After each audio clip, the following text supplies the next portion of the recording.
салом, хабарҳои муҳими радиои озодиро аз рӯзи 7 май ман Хиромон Бақозода тақдим мекунам. Рустами ҷонӣ, муассиси рӯзномаи Имрӯз Нюс мегӯяд, ки пардохти $10,000 ҷуброни маънавӣ ба писари яке аз мақомдорони собиқи тоҷик ба кори рӯзнома беасар нахоҳад буд. вале ба қавли вай рӯзнома аз танқиду инъикоси воқеият даст намекашад. Рустами ҷонӣ дар як суҳбати ихтисосӣ ба радиои озодӣ гуфт: $10,000 барои як васоити ахбори Тоҷикистон як маблағи хангуфт аст ва он бетаъсир ба кори рӯзнома ва равиши кори мо буда наметавонад. аммо аз сабабе ки ин як талаби қонун аст ва мо вазифа дорем ки ин қарори қонуниро иҷро кунем.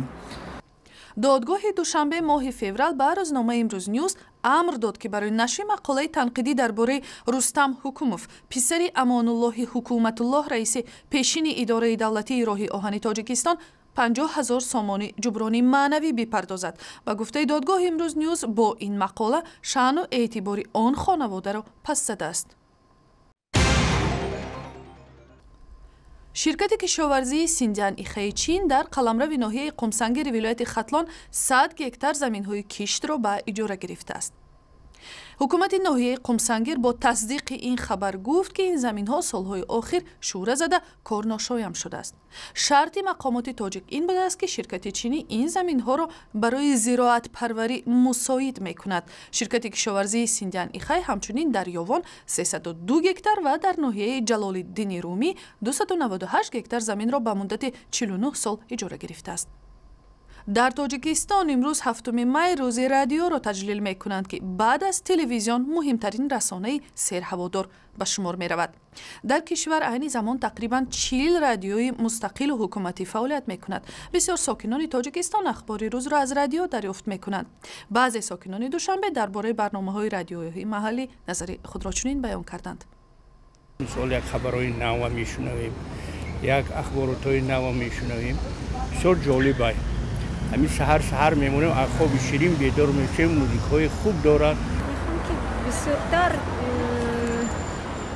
масъалаи тарбияи ҷавонон гап замонем. аксар вақт бисёр мавзӯи диния, ҳуқуқия, мавзӯи сиёсия. бо вуҷуди тавсеяи дастрасӣ ба шабакаи ҷаҳонии интернет, радио ҳамчунин мақомашро мустаҳкам нигоҳ медорад.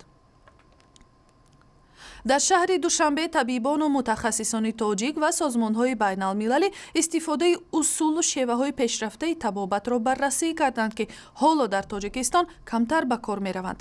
дар ин нишаст аз ҷумла гуфта шуд, ки табибони тоҷик аз навовариҳои арсаи тибу доруву дармонҳои пешрафта кам хабар доранд ва ҳамоно аз шеваҳои кӯҳнаи муолиҷа истифода мекунанд, ки самараи дилхоҳ намедиҳад.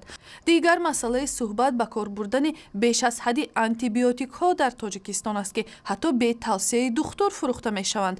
барои ҳалли ин мушкилот созмони ҷаҳонии беҳдошт ҳамроҳ бо оҷонси рушди байналмилалии Амрико ва ҳукумати Олмон барномаеро амалӣ мекунад.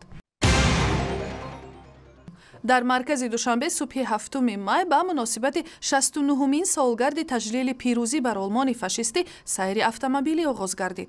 мубтакири ин иқдом ташкилоти ҷамъиятии мададгори мудофиаи Тоҷикистон ё досаф буда дар сайри автомобилӣ имсола 10 автомашина, 4 мотосикл бо роҳбаладии бозрасони давлати автомобилӣ ширкат доранд.